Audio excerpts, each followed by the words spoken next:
നമസ്കാരം. 2024 ലോക്സഭാ തെരഞ്ഞെടുപ്പിൽ തങ്ങൾ ആരുമായും സഖ്യത്തിനില്ല, ഒറ്റയ്ക്ക് തന്നെ മത്സരിക്കും എന്ന് പ്രഖ്യാപിച്ച മായാവതിയെയും BSPയെയും ഒപ്പം കൂട്ടാനുള്ള ശ്രമങ്ങൾ ഊർജിതമാക്കിയിരിക്കുകയാണ് BJPയും അതിനോടൊപ്പം തന്നെ INDA എന്ന പ്രതിപക്ഷ മുന്നണിയും. ദേശീയ മാധ്യമങ്ങൾ ഇപ്പോൾ റിപ്പോർട്ട് ചെയ്യുന്നത് പ്രകാരം INDA മുന്നണിയിൽ നിന്നുള്ള സമാജ്വാദി പാർട്ടിയുടെ നേതാവായ അധ്യക്ഷനായ അഖിലേഷ് യാദവ് ഉടൻ തന്നെ മായാവതിയുമായി കൂടിക്കാഴ്ച നടത്തുന്നുണ്ട് എന്ന് തന്നെയാണ് റിപ്പോർട്ടുകൾ നൽകുന്ന സൂചന.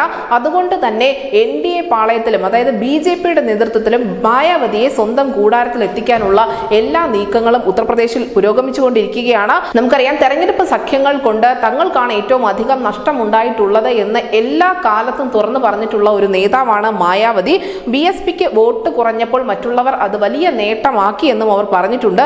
അതുകൊണ്ട് തന്നെയാണ് രാജ്യത്തെ മിക്ക പാർട്ടികളും BSPയുമായി സഖ്യത്തിന് വരുന്നത് എന്നുള്ള ഒരു പ്രത്യേകമായ നിരീക്ഷണം പോലും മായാവതിയുടെ ഭാഗത്തു നിന്നും ഉണ്ടായിട്ടുണ്ടായിരുന്നു.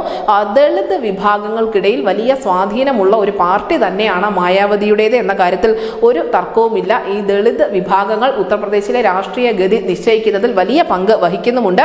BSP തനിച്ച് മത്സരിക്കുമ്പോൾ വോട്ടുകൾ ഭിന്നിച്ചു പോകാനുള്ള സാധ്യത വളരെ കൂടുതലാണ്. 2019 ലോക്സഭാ തെരഞ്ഞെടുപ്പിൽ സമാജ്വാദി പാർട്ടിയുമായി സഖ്യമുണ്ടാക്കിയിരുന്നു BSP അന്ന് 10 സീറ്റിലും സമാജ്വാദി പാർട്ടി അന്ന് 5 സീറ്റിലും വിജയിച്ച് കയറുകയും ചെയ്തിരുന്നു. എന്തായാലും മായാവതി INDA സഖ്യത്തിനൊപ്പമില്ല എന്ന് പലവട്ടം പറഞ്ഞതാണ്. പക്ഷേ എന്നിട്ടും മായാവതിയെ ഒപ്പം നിർത്താൻ തന്നെയാണ് INDA സഖ്യം ശ്രമിച്ചുകൊണ്ടേയിരിക്കുന്നത്.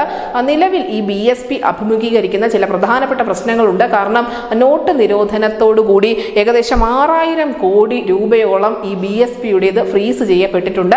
കാരണം കള്ളപ്പണമായിരുന്നു. അതിന്റെ കൃത്യമായ സോഴ്സ് വെളിപ്പെടുത്താൻ ആ പാർട്ടിക്ക് സാധിച്ചിരുന്നില്ല. അതിനോടൊപ്പം തന്നെ ചന്ദ്രശേഖർ ആസാദ് ഒരു പുതിയ പ്രസ്ഥാനവുമായി കടന്നു കയറിയത് BSPയിലെ വോട്ട് ബാങ്കിൽ വലിയ വിള്ളൽ വരുത്തിയിട്ടുമുണ്ടായിരുന്നു. ഇതൊക്കെ കൊണ്ട് തന്നെ ഒറ്റയ്ക്ക് ഒരു തെരഞ്ഞെടുപ്പിനെ നേരിടാനുള്ള ത്രാണി ഇപ്പോൾ BSPക്ക് ഇല്ല എന്ന് തന്നെ വേണം മനസ്സിലാക്കാൻ. നിലവിൽ എന്തായാലും മായാവതിയെ ആര് ചാക്കിട്ട് പിടിക്കും എന്നതാണ് ഉത്തർപ്രദേശിന്റെ രാഷ്ട്രീയം ഇപ്പോൾ ഏറ്റവും അധികം ചർച്ച ചെയ്തുകൊണ്ടിരിക്കുന്നത്. ഇതിനായി അരയും തലയും മുറുക്കിക്കൊണ്ട് INDA എന്ന പ്രതിപക്ഷ മുന്നണിയും ഒപ്പം BJPയും കളത്തിലുണ്ട് എന്ന് തന്നെയാണ് അവസാനം വരെയുള്ള റിപ്പോർട്ടുകൾ സൂചിപ്പിക്കുന്നത്.